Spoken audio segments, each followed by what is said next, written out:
For those of you who actually pay attention to my channel, a couple of years ago I released my first episode of Hardware Chronicles, and in that first episode we took a look at the Radeon X1800 XT. Well, almost 2 years later, I now have an ATi Radeon X1800 XT, and this is sort of a preview of the upcoming episode of Hardware Chronicles I'm working on, which is about that video card.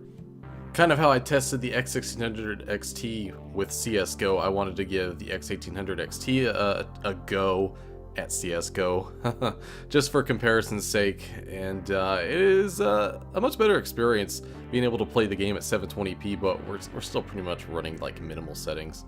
This card is so old, it really can't handle this game.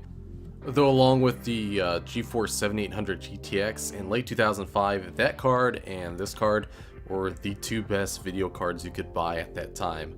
But of course, CSGO was released 6 years later, and of course Valve wasn't going to target non-unified shader GPUs. It had been, 5+ years since the release of the 8800 GTX, and since then unified shader GPUs completely took over the market, which of course was by design. Unified shader GPUs simply are just that much more efficient at processing games, which can have a variable load of pixel versus vertex shaders running at any given moment. Sometimes they're vertex heavy, sometimes they're pixel shader heavy. Unified shader GPUs take care of the load balancing there very well. Of course, a fixed shader GPU does not. And of course, X1600 XT, you saw how bad that was. However, that's also like only an 80 G-flop GPU in totality. So not only is it a very small amount of G-flops, it's an inflexible amount of G-flops. The X1800 XT, when the math is done correctly, if I did it right, it comes in at 134 G-flops total, running at like 625 megahertz. These old pixel shader units are actually quite complicated, so the math is not really that straightforward. And surprisingly, there's not as much, documentation as there are for newer GPUs of the unified sense. The information can be found out there. It's just kind of complicated, not really worth going into for this, just video talking about the X1800 running CSGO.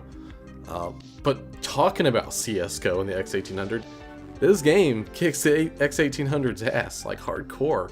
And it's not surprising, like I said earlier, it's a pre-unified shader GPU with, only 134 G-flops max total.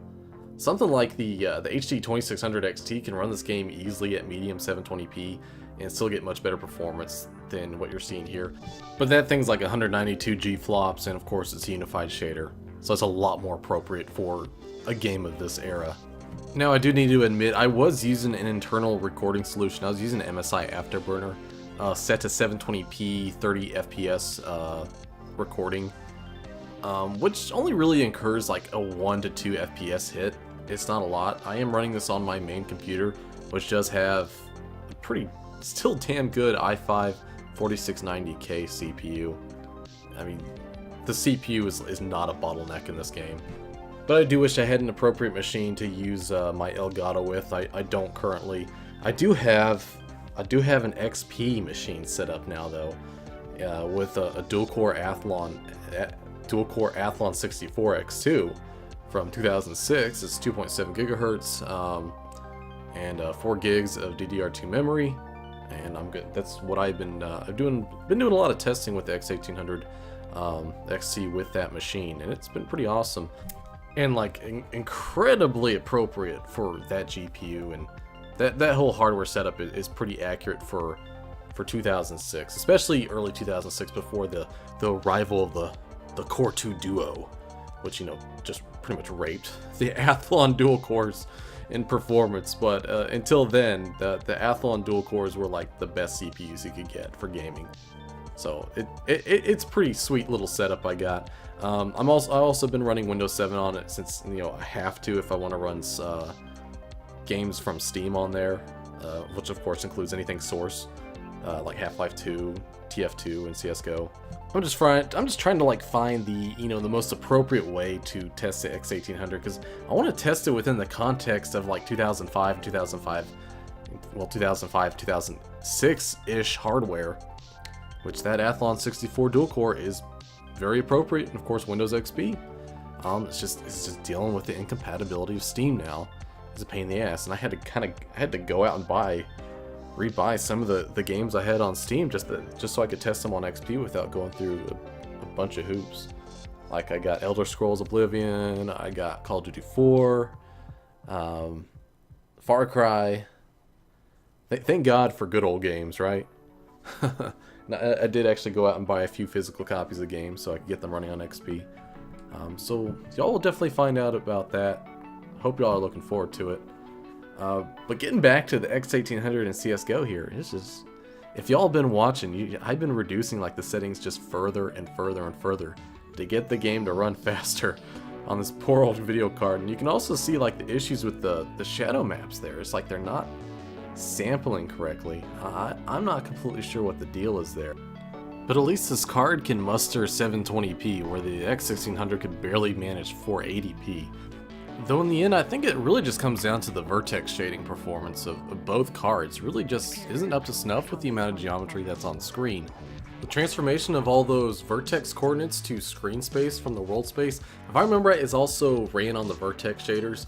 So that with the amount of geometry and the shadow maps and what have you, which I believe shadow maps are technically vertex shaders, if I remember right, you can kind of see why the vertex shaders would be pretty heavily loaded. Especially in those outdoor scenes with the large shadow map samples and lots amount of geometry to render. Or even in these indoor scenes where there's a lot of enemies on screen at once. Anyways, I hope you guys are looking forward to that episode of Hardware Chronicles when I have it finished. Hopefully, maybe next weekend. It might be 2 weeks. I got plenty of stuff to keep me busy. And just as an update from me, you know, like I said, you know, I'll try and get this done when I get it done. I do want to start streaming again.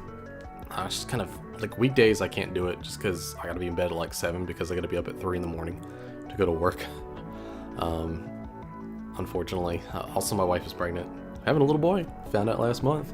But she's due in May, so hopefully all these things I can get working in my favor to where, you know, I'm not missing out on my son's life, and you know, yet I can still make videos and still, of course, go to work, and everything's just balanced and spick and span. Everything just works out great. We'll see.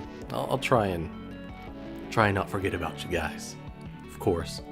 But then again, you know, sometimes you gotta cut one thing for another, something that's more important. But you know, I'll try and load balance it all. Anyways, hope you guys enjoyed this little preview of the X1800 XT and the upcoming Hardware Chronicles Episode 4. For those of you who have stuck around since the beginning, I really appreciate it. I really appreciate those of y'all who continue to stick around. I really do. But until then, everybody, until I have that next episode on, y'all have a good one. My name is Blitzvogel.